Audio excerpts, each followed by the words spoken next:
Welcome to episode 4 of the Evergreen Real Estate Podcast. Dude, that was freaking awesome. Those guys are amazing. If there was ever a couple of guys that inspired growth, I think it would be Ethan and Harris of the Visioneer group. Gosh, man, so much power and intentional thought in the way they approach business. I wish that I could have had the same mindset at their age. They're in their early 20s. I don't know exactly how old, but if at their age I had the same mindset, think about where I or you would be 10 years for me, 10 years for you, 20 years. Old man, just had your birthday, 42.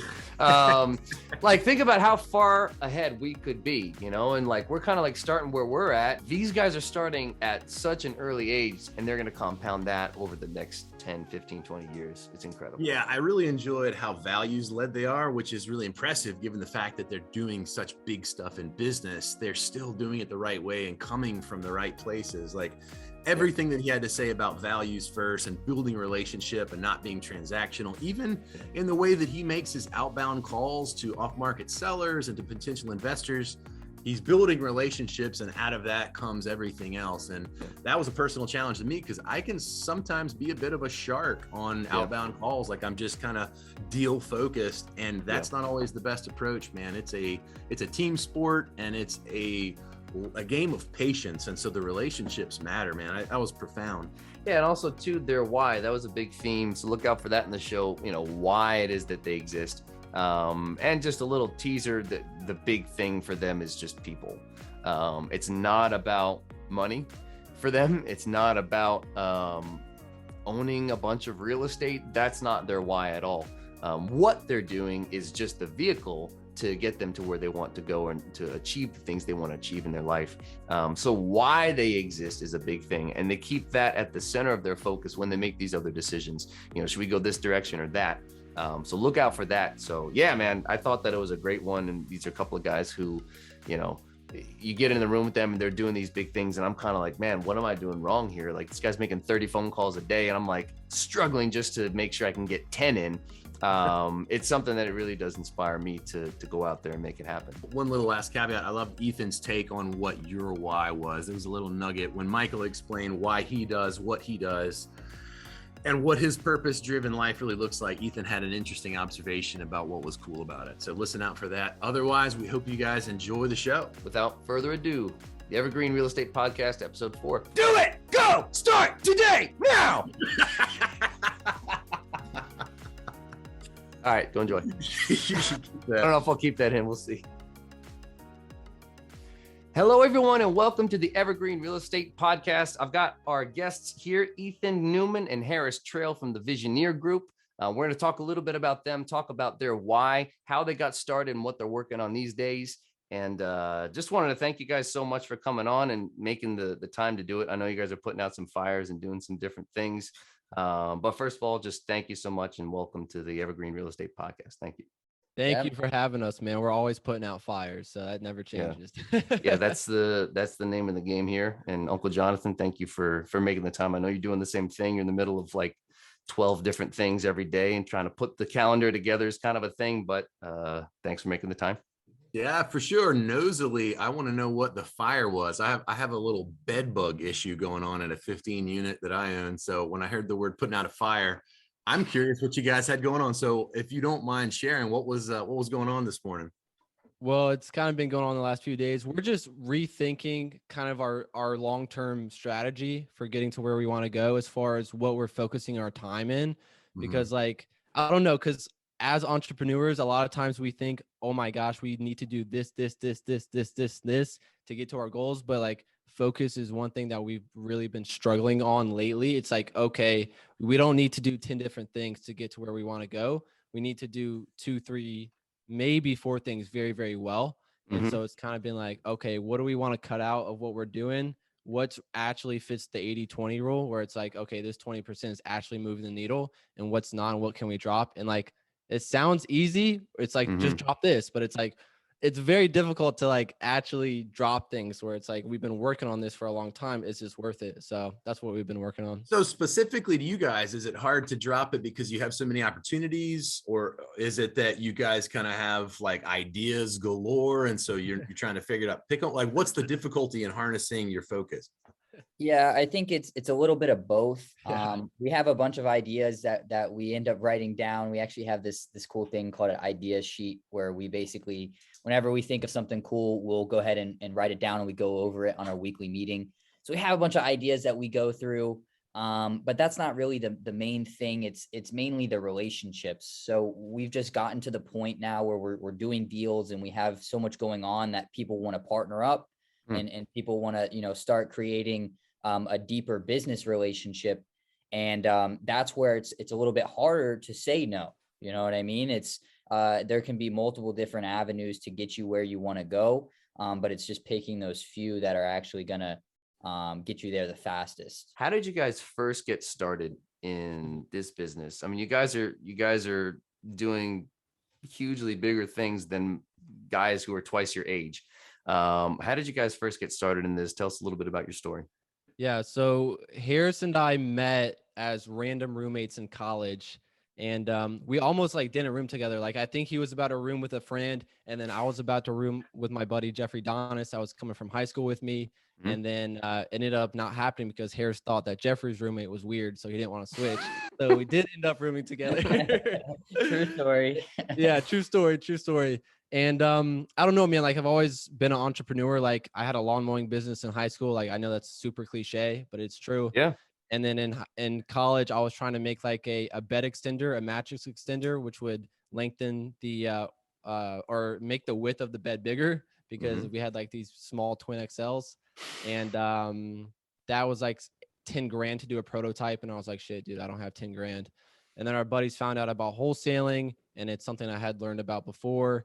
And we all kind of got into it, started cold calling, learn about wholesaling more. You can cut me off whenever you want, but wholesaling is the first business we got into. Started cold calling for like 5 months straight, 12 hours a day, spending all of our money. Like, I literally had like single digits in my bank account at one point. All and it's in. like, yeah, like literally all in. Were you spending that on like direct mail marketing, or what were you spending your advertising dollars on? It was for cold calling. So like, when you cold call, you have to buy the data, you have to skip trace it, you have to have the dialer. And it gets expensive. Like, a lot of people say like you can get into wholesaling with no money, but it's like, if you want to like really do volume, like, you have to have some marketing budget, because you have to buy data if that's the route you want to go. Yeah, for sure.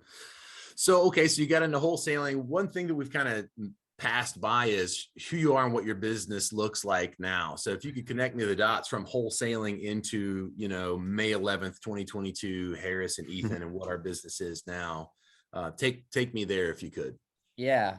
So we started in wholesaling, and that's transitioned into that got our feet wet in real estate in general.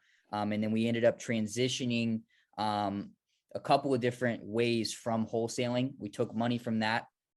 We started a single family business called Hedge Fund Cash Buyers from that, where we're helping wholesalers actually dispo their deals. That's on our single family side. And then our main transition has been into the multifamily space, which is Visioneer. And that's our multifamily brand. And that's where our focus has switched. So we went from thinking about purchasing and acquiring single family, maybe a few rentals, to trying to acquire, 80, 100 unit multifamily properties via syndication. So for the viewers that don't know about syndication, it's basically just pulling together money from multiple different sources, and then all coming together and owning one of these massive assets together. So how did you guys make that transition from single family to multifamily syndication? That's a huge, I think, for anybody, that's a massive switch. Once you make the switch, it feels like, oh, why didn't I think about this sooner? How did you guys make that transition from your mindset? Yeah, I think one of the biggest things that's been very transformative for us is just investing into education. I remember when we both dropped out of college to do this after my freshman year, after Harris's sophomore year, we both dropped out. And I remember talking to one of my family members, and they're like, I just hope you continue learning. And it's like they viewed this as dropping out of college as you're not going to learn anymore. And it's like, okay, well, don't put your life circumstances onto me, because I'm just getting started learning. Like, I've learned more in the past 6 months before I dropped out than I ever have in school about what I want to do for the rest of my life. I laugh So because I know so many people who have a psychology degree, a biology degree, a philosophy degree won't make a dime, or if they do, they'll make very low income with those degrees. And I'm Yeah. not, I myself have, I'm a registered nurse. I picked a career that's kind of like it's a trade. It's a degree that I can actually, do something with and work with. And it's benefited me. So I'm not knocking college, but the inherent value of a college degree is just not there. It's not inherently valuable unless you do something with it.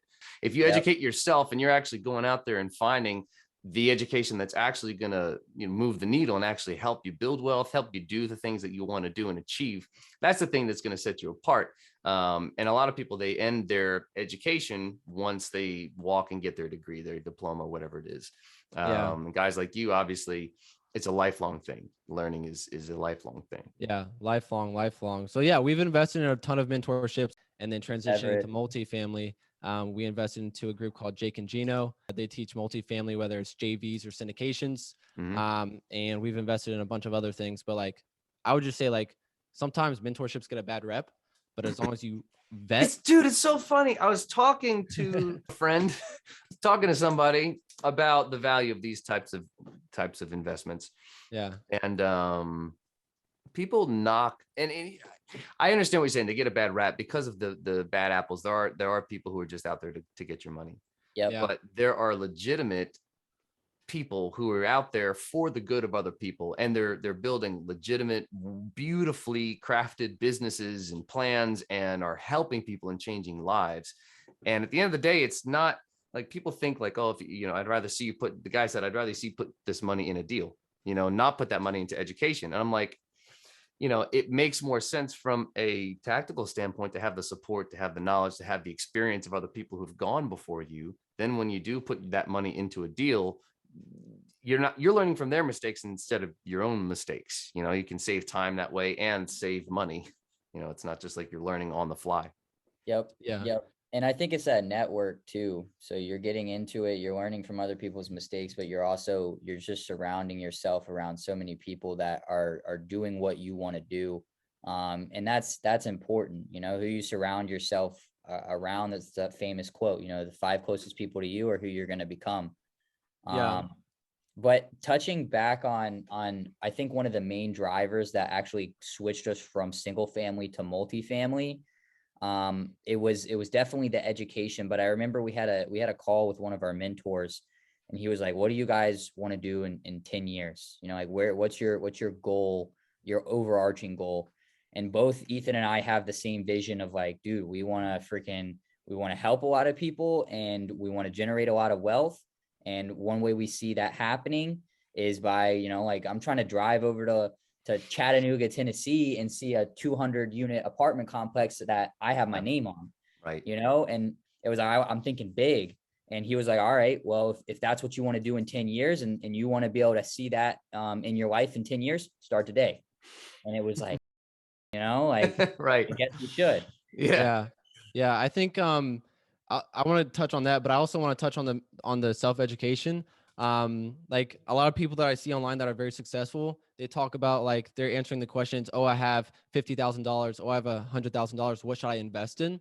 And it's like, guys, the highest ROI that you're going to get is through investing in yourself. Like, there's no other investment stream that you can put your money into, not commercial real estate, not stocks, not crypto, that's going to give you a higher ROI than investing in yourself. Because if you use that knowledge, that knowledge never disappears. You know what I'm saying? Like, you have a real estate deal, it could not be there in 10 years because you sell it and then it's gone. Right. But the knowledge that you have in your head and the relationships that you have never disappear. You know what I'm saying? So it's like, that's so important. Finding the right mentorship and investing in yourself. But yeah, Go ahead, or Aaron. get into Dogecoin at 0.0. Yeah, I tried that, and I bought it when it was up here, and I sold it when it was down here. I was one of those guys. I'm like, I lost $2,000 in crypto, and I was like, okay, I'm done. No more. I'm out. Gotta love it. Yeah. So how long ago did you guys first get into multifamily then? Well, let me ask 2 questions. When did you join the Jake and Gino community? And then, where did that fit in with your, your first acquisitions on the apartment side? Yeah, I think it was like May. It was like June or July. So we made the transition back in May of last year, where it's like, okay, once we hit a certain number in our bank account for wholesaling, we're gonna go ahead and switch over.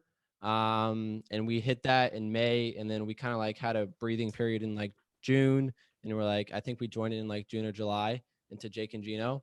So we've been going after larger units, focusing on raising capital right now. So we're working on a 272 unit south of St. Louis right now.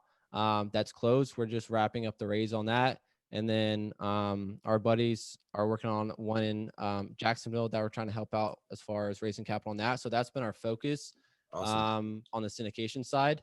And Mhm. that's kind of where we're like putting out the fire. Like we said at the beginning, it's like, is this what we want to do as far as raising capital? Or do we want to take this money that we're generating from single family and go out and buy a 10 unit and get the learning experience that way? Because our initial thought was like, hey, we raise capital, we get some GP equity, which obviously is great. And we learn the business from great operators. Or do we want to get down and dirty on a smaller unit and focus on that? So that's kind of what we've been talking to our mentors about right now. And Is that kind of a conversation that you're still processing, or have you actually kind of decided a direction on it? We're still going to help out one of the main one of the main capital raisers that we're working with raised 4 million for this last deal. And so we're going to be helping him with the integrations, investor relations, the systems for following up with his investors, setting up webinars. But we really want to focus honestly on buying something smaller and getting our hands dirty. You know what I'm saying? Because it's not about how much assets under management you have. It's about what is your role in that deal. You know what I'm saying? It's like, how much equity do you have? What is your role? Are you really running the deal? And we want to run the deal. So that's kind of our thought process. Yeah, and I think it's good to touch on a little bit of both sides of the game too. So obviously owning 100% of a smaller property and learning how to deal with tenants and kind of learning that small day to day goes a very long way in your ultimate journey. But also being able to look from like a bird's eye view on a 150 unit and watch the operations from the inside out on that is also hugely valuable. So if you're getting into multifamily and you can find an operator that's he's killing, he's already making things happen, latch on to them and learn, and then use that experience and put that into something where you can start building from the ground up. Yeah, my first deal that I did was last year. I partnered with 2 other anesthesiologists and we bought 6 units. 2, one is a duplex, one's a triplex, one's a single family burr. So basically I'm treating this as like a 6 unit, small little portfolio. And the lessons that I've learned in the last year, I mean, there have been the days where you're putting out fires, when you have vacancy, like no one's paying rent, like all the issues that you deal with as an asset manager. I'm learning all those lessons right now on kind of a smaller scale, and like they call it like the sandbox environment. But the cool thing is you're learning that with guys, these 2 anesthesiologists that I work with, they're very flexible, very business minded. They're down to take the time to let things kind of like grow and give it time and learn the lessons. But you don't learn those lessons if you don't put yourself in a situation to do that on a smaller scale. When you're constant, this is a lesson that my uncle and I, we were talking about. You have to be willing to do the work and constantly leveraging other people. There's a time to do the team thing, because multifamily is a team sport, but you can't substitute. Like my uncle is a beast at getting his hands dirty, at getting in there and just doing it and doing the work. And that's what's put him where he is today. And that's how he can provide value and add value to people, because he has that experience. He's gone through that process of getting in there, doing the work and dealing with the different things. And if you don't do that, then you really do shortchange your ability to grow. That's part of the educational process and gaining that experience. Having that, that 100% equity in a smaller deal, you're getting your hands dirty in a way that you don't get when you're raising equity for someone else's deal and they're handling something else. Well, I think for me, that was the reason I took a hands-on approach, was because, if you are getting into the team sport of syndication or JV, invariably you're borrowing money. So like, I wanted to have such implicit personal knowledge and understanding of the inner workings of real estate operations before I put my name or attached my name to a syndication, because I sweat losing someone else's money way more than losing my own money. Oh yeah. I'm not even saying that it's a better way. It's just like, it just fit my personality. And so it's funny that you guys kind of came in on sort of the bigger deal and like you're reverse engineering back to like operations of smaller stuff. I'm the cliche, like bought a single family and then bought another single family and then bought a small multifamily and then moved up into apartments. And I'm at 55 doors, and that's all like self-funded. And I actually joined the community around the same time that you guys did last year. And I have a 48 unit under contract. And I actually joined the community to try to get involved with the guys that are doing bigger stuff, because eventually it does get difficult to grow if A, you're doing it with all your own money, and B, you don't have the resources and network to connect with and build that 5-person, sphere that you need. So it's just interesting that you guys started almost on the other end of the spectrum. Yeah. And it's just building that foundation too. When you're starting smaller, you just learn those lessons. And as you continue to scale, you're able to protect other people's money once you start bringing that in. So I think that that's just as equally important, and ownership, dude. Like, screw having 10,000 units if you make like $500 a month off. You know what I mean? Like, I don't care about $500 a month. Like, I'm trying to own. Right. And there's something to be said for the Chick-fil-A model of just slow and steady growth over years and years and years and years and years and years. I mean, they own 100% of the equity of their entire business. No one else owns it. That family, the Cathy family, they own all of it, and that's it. And they passed it down. I mean, what I love about that is passed down from one guy from the Depression to his sons to now grandson, and it's just a family business. And so that's something when we're talking about generational wealth, we're talking about legacy. There is something to be said for that model of just like, slow and steady growth year in, year out. And before you know it, you look up and you're like, wow, I have a portfolio that I own 100% of, or most of, or whatever. And you have something that you can pass down then, even if the kids don't want to manage it, they can have that. They can 1031 it. They could sell it, or they could just keep it and live off the cash flow eventually. What is the thing, as you have these questions? Should we do JV? Should we do syndication? Should we do something that's on just our own thing? We're 100%. What is the thing? What is your why that helps keep you guys grounded when you're dealing with either putting out fires or you have to make decisions like that?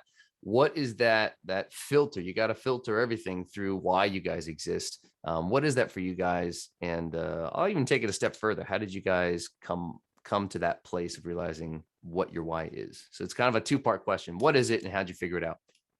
Yeah. So for the first part of that question, Ethan and I, we both have a very similar why. And I think that's important when picking a business partner, is finding, do you guys align to begin with? Both of our whys are centered around helping other people, providing value. That's a big thing that if you follow our brands, we're big on throwing out gems, providing value, trying to help people. Mainly our goal is to help people overseas. We have it so nice in America. It's ridiculous. Even, the poor people here, the lower class in America is nothing like the lower classes in other countries. And that's a big education barrier. That's a big reason why. So we want to help on the education side in foreign countries. How do you get there? You got to make a lot of money. And that's just the facts. If you have capital that you can deploy to help other people, then you can't do it without capital. So that's our main why, I would say, Ethan, you have anything to touch on top of that? Yeah, I think I have a lot to say about that. I think a lot of people talk about this whole like, what is your why? And it's very important to have something you're working towards. But I don't want people to feel pressured if they don't have one. You know what I'm Mm, saying? Because some people are going through life and they just don't know why they're doing things the way they are right now. Like they're just doing it because they know it's right for the long term and it's going to help them succeed in the long term. But they don't have that thing they're holding on to. And honestly, I've gone through a lot of different phases in the past, 2 or 3 years where it's like, okay, I think this is my why. I connect with mhm, this. And then 6 months later, it's like, oh, I don't really connect with that. And it's ever changing. So don't ever feel yeah, bad about yourself if you don't have this like super strong why. Like another person has an insane story and that's their why. Like, don't ever feel bad about that because it can always change. yeah, But yeah, like Harris said, like we definitely want to help a lot of people overseas. My mom's a teacher. Um, I see how hard she works and how much she cares about her kids. And mhm, books honestly changed my life. I read like 2 books before I got into entrepreneurship, and it was all like fiction books about some random stuff. And I'm like, I do not connect with this at all.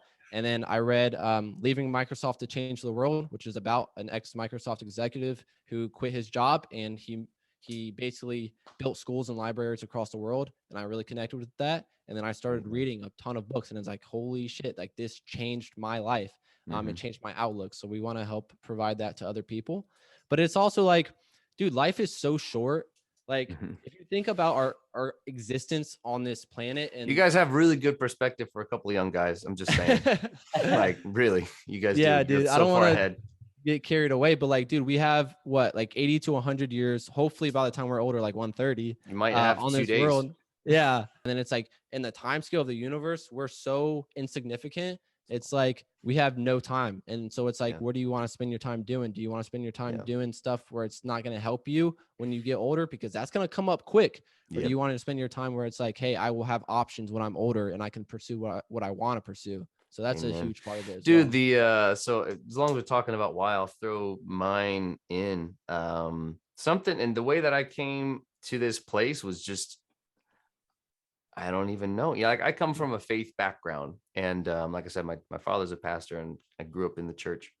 And my mom, I'll abridge this whole thing. I'm gonna dice this up because it's a long story. But anyway, so yeah, so my mom is a nurse, and she likes to sing, and she had this opportunity to audition for this thing. She ended up going to America's Got Talent with all these different nurses with this hospital we work with. She sang in front of Simon Cowell, and like she's like, in our little circle, she's pretty Oh, well known. snap. Yeah, That's dope. yeah. So I was sitting there at Citi Field. It's the Met Stadium. This big healthcare system is there, and everyone, like the CEO speaking, my mom's standing right next to him, and I'm sitting back, and I had the same opportunity. I could have auditioned, and I don't know, I could sing, like, whatever. I'm like, I could do this. And I'm looking at this and I'm seeing my mom, and I'm like, man, this is a woman who homeschooled her 2 kids, who didn't go to college when she was younger. She went back to school at 40, and she decided to just become a nurse. And she was just kind of like in the right place at the right time. And she was just kind of doing the work and just being there. And then the opportunity showed up.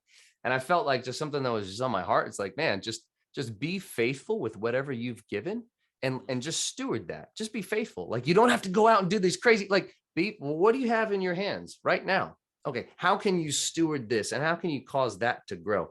And so that was something that I felt was kind of like revealed to me last year. And I'm at that point, I'm 31. I've got 4 kids already. And so as I started to journal on that and write about it, it became a little bit more just simplistic. It's like, be a faithful steward of all that has been entrusted to you. Mm. That's my why. I exist to be. I've got a job. I've got 4 kids. I've got a wife. I've got this podcast. I have, a house. I have all these different things. I'm like, okay, what am I doing to steward this and to grow it? And so for me, that's kind of how my process was. How did you guys come to yours, and what your collective why is? And it might still kind of be changing, but how did you guys go through that process? And Uncle Jonathan, I want to hear about yours too. Honestly, dude, like, it's very difficult to come up. So like we obviously Yep. have like we want to help kids in other countries, and that stemmed from like me reading that book. And it's like, Mm-hmm. dude, I literally like shed tears when I was reading that because I Mm-hmm. realized how privileged we are here. And it's like the biggest thing you can give somebody is education. And it's like, because when they have education, they can weaponize that for the good, and go and help future generations, especially mothers, because if you educate the mom, it's more likely to pass down to the second generation. So like that's been huge. But as far as like just setting ourselves up for options in the future, I don't know. I think Harrison and I are very deep thinkers, and we think about like life as a whole. And it's like, it's just about being self-conscious, self-aware, and thinking about like, okay, why are we here on this earth? And like really understanding that life is short, dude. It's freaking short, and you have to self-reflect, and you can't just get caught up in like partying and drugs and women. It's like, dude, that just does not fulfill you. It's like, just go after something that's going to make you happy in the long term, not the short term. Yeah, and that last part that you threw in there is, I think, one of the most important parts. It's look at what's in your hands, like what's going on around you that's going to move the needle towards what you want to, eventually do. But also the most important thing is to find that one thing that you really you do enjoy. And you might jump around from a couple of different things that you think you're going to enjoy, and then you start doing it a little bit and you realize you don't. But you're going to eventually find that one thing where you start really going in on it. And it's like, man, like I love this. Like I genuinely like this. And that's the thing that you're going to be able to take the furthest. Michael, you know what I like about your why? I'm just now thinking about this. I like that your why includes the present, because when I hear about a lot of people's whys, it's always based in the future. Like even listening to ours, it's like, okay, we want to help kids, and that's going to take money, and that's in the future. We want to have options, and that's going to take money, and that's going to be in the future. But I love your why, because it's being a steward of what you're entrusted with, and you are entrusted with things every single day. And so you can carry out that why every single day. Dude, the concept of starting now, who's to say that if once you have the money, who's to say you're going to do it like that? And that's not for you. That's something that I've had to wrestle with. I'm like, if I want to be a generous person, okay, I don't have $1 million on my bank account, right? Okay, but I got a couple grand. Okay, could I give some of that to somebody who needs it? Like, okay, that's where I'm starting then. Start now. Like, it's kind of what you guys, when you were talking to your mentor, he said, start now. Uncle Jonathan, talk to me about your why and what it is for you. Yeah, I mean, you actually kind of teed it up perfectly for me. So, growing up, my family history, we grew up super poor, like, and it doesn't preach well to be like tall, white, and handsome and have like, I grew up poor. Like nobody wants to hear that story. You know what I mean? Like, you're not allowed to say that, but 2 handicapped parents, and we lived on government assistance. Like, I grew up as one of six children, and we lived off of government assistance. So that profoundly impacted me. And I decided at a young age that, every family, at some point, someone had to make a decision that it stops with you. So I made that decision for me and my family because of everything that you're saying, Michael, which is like, there's a lot of good people in the world, and money is nothing but energy. So if you're a giving person and you have money as energy to use, you're going to be that much more of a giving person. And if you're a stingy bastard, once you have money, you're going to be a stingy bastard. Nothing's changing. So for me, it was about, believing that I'm the one. I'm going to stop this poverty stuff. And then I have a passion to inspire young men. Like, that's just one of the things that I do. I was so jonesed up. I'm glad that you guys are who you are. I actually had like a mental construct of who you were, and you guys are totally on it, which is awesome, because you're like exactly what I was hoping you would be. But yeah, to inspire the hearts of young men. And there's some other, things in the world that like really speak to me. Eventually, I want to connect with an organization that deals with, like prostitution and sexual slavery and that stuff. But I want to play a role in that when I actually can like invest time and money. That's down the road. So I don't know when that will connect, but that's also a passion. But at the end of the day, man, there's a lot of bad people in the world that have money. I think we need some good guys that have money too. That's my take. Yeah. How did you arrive at that? I mean, you mentioned your kind of your family background, that sort of thing. But how did you come to that place where you're like, all right, it stops with me?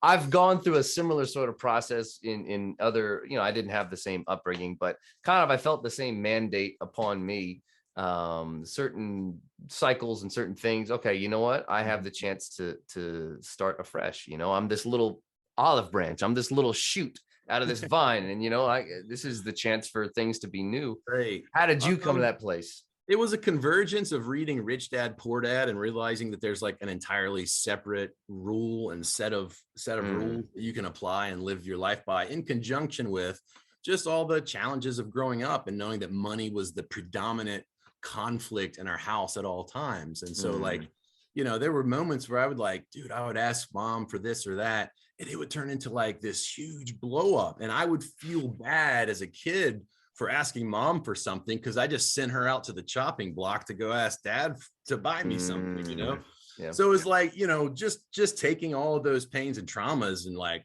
man, and then realizing there's a pathway towards something much better that speaks to everything that I wish I would have had as a kid.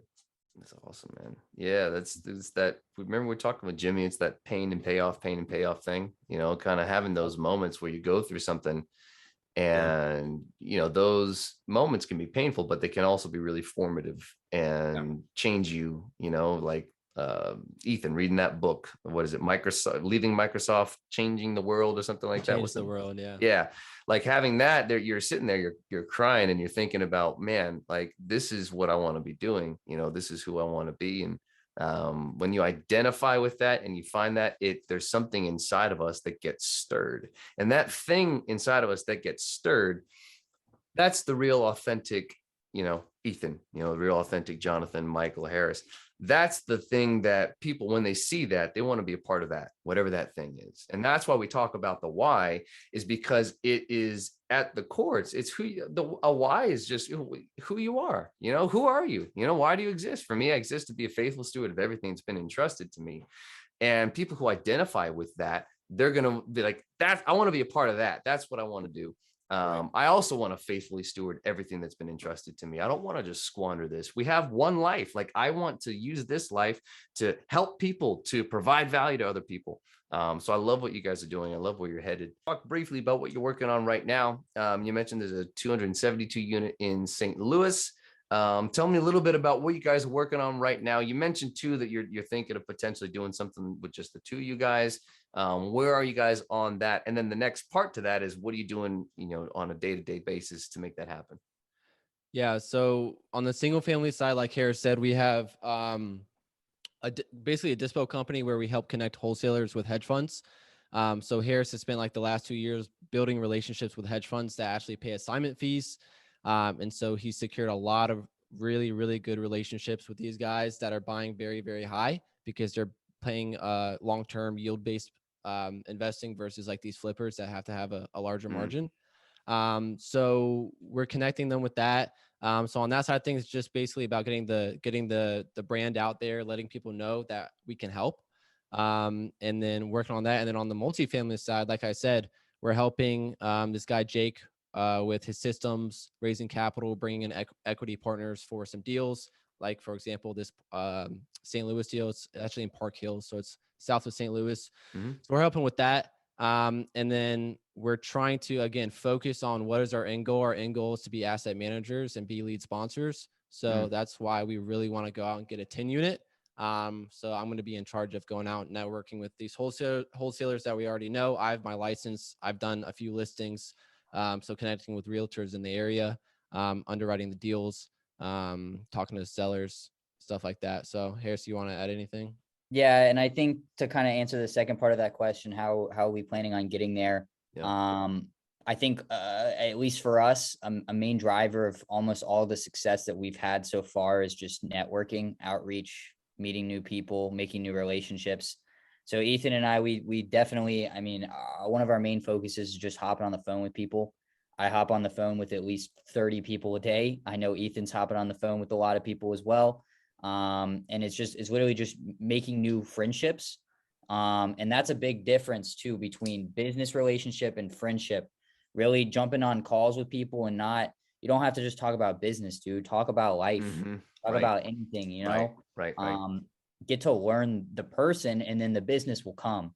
And the money will come for both sides. So I'd say that's probably one of the main drivers of what we're doing right now, is just trying to build new relationships, reaching out to people, using social media as a platform to reach out to a massive amount of people. So yeah. That's awesome, man. Yeah, I love that. You're like, hey, I get on the call with 30 people a day. I have on my to-do list, like, all right, 10 investors, 10 guys who've talked about real estate who want, I have that on my calendar, and it's like, yeah, I do 30 a day. It's like, that's the next level. That's what it takes is having those. But I love how you frame it. You're not saying, let's talk about the business, let's talk about the transaction. You're like, hey, let's talk about you. Let's talk about the relationship. And that's really, and it's not, so I was saying to my uncle, like, it's not adding value is not a tactic. I met this farmer on Saturday, and he's sitting there, and this was like, to get back to the why, he's sitting there like, sir, we had all these guests, and he's there with he's Amish, he's got 6 kids, and they're all there serving everybody who's there. And there was like 20 guests, and he's there with all 6 of his kids and his wife. And he's the one that's dipping. He's the farmer. He owns 70 acres. This massive operation. He and his kids are serving food to everyone else. And he and his kids were the last ones to eat, and it's just like, it's a way of life. It's not something he had to manufacture or kind of construct. It's like, yeah, no, like, everyone else eats first, and I'm going to be the last one to eat and make sure everyone else. It's just like, like, that's what it's about. So it's not about this transactional thing. It's a relational thing, and adding value is just a way of life. And when it comes to business too, I think a big thing is just having that abundance mindset, especially in real estate. We see this a lot where people are like thinking dog eat dog, like, I got to get this deal before you get this deal, because I'm trying to make that Right. 20 grand. Right.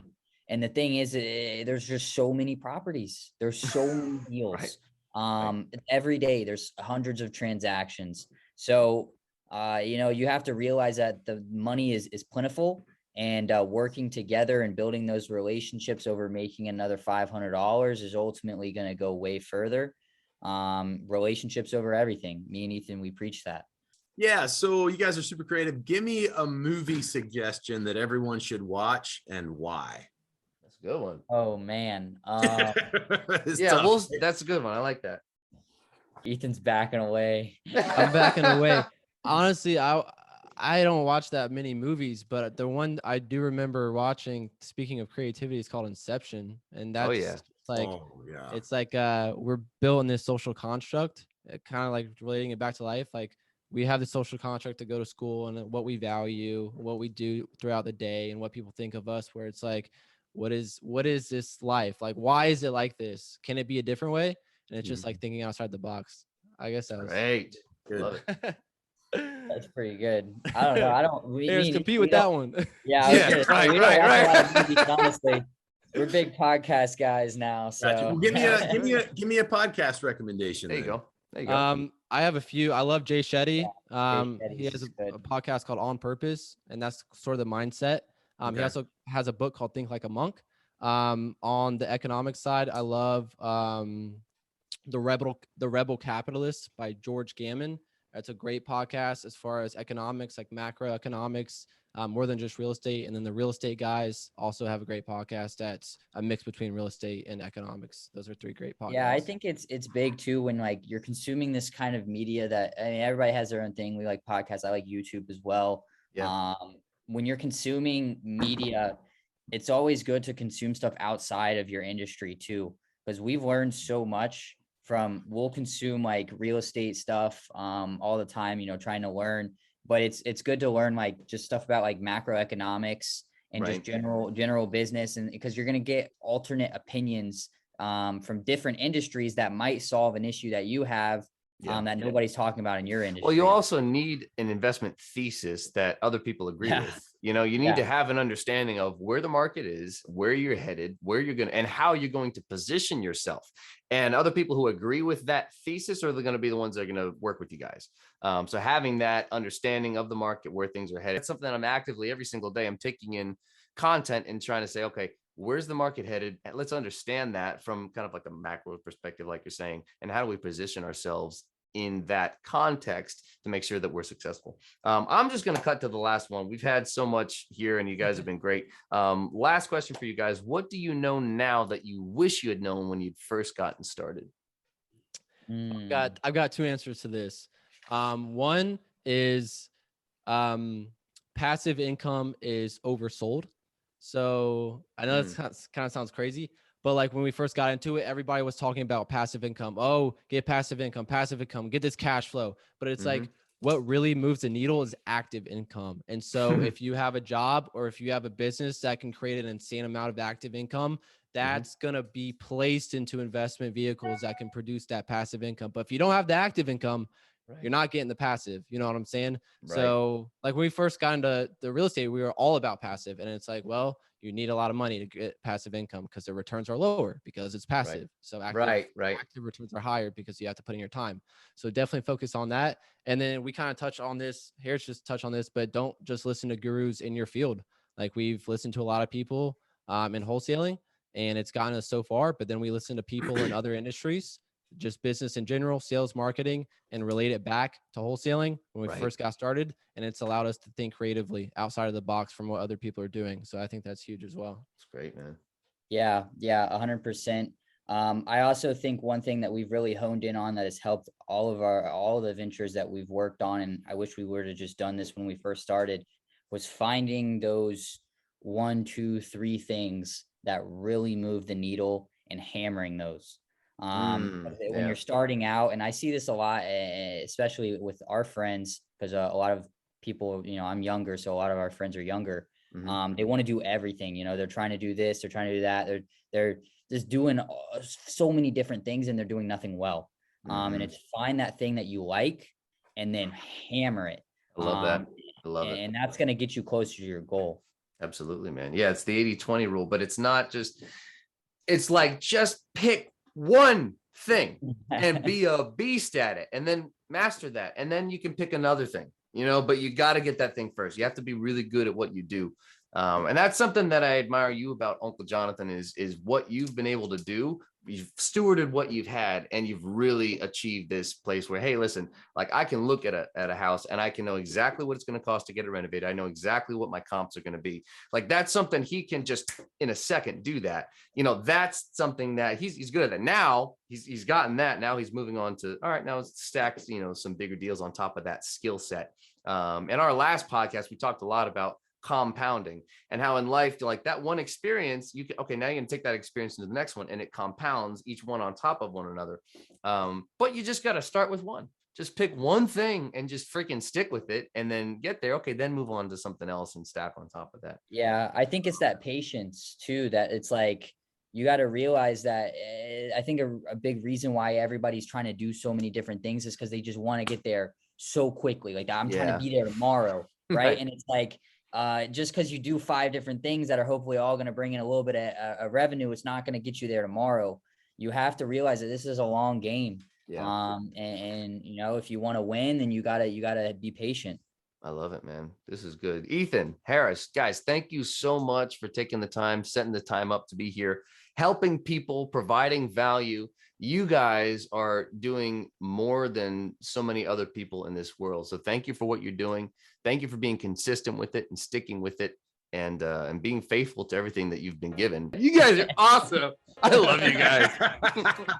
You got me blushing over here, man. Listen, man, you guys are doing it. And you are the types of guys that we want on this thing. This is what we want to do. We want to talk to you guys and get into, hey, what is it that makes you guys want to go out and do these big things? What is it? And we think the same sort of way. And I just want to say thank you so much for being here. You guys are awesome. Yeah. Appreciate having us on, man. This is sick. I love the format of your guys' podcast, all of it. I mean, the energy is real. Yeah. Got a good flow. Beautiful. Sure. Good stuff. All right, guys. This is the Evergreen Real Estate Podcast. Ethan, Harris, thank you so much for being here. They're the Visioneer group. Look them up. Until next time, God bless. Take care. Boom.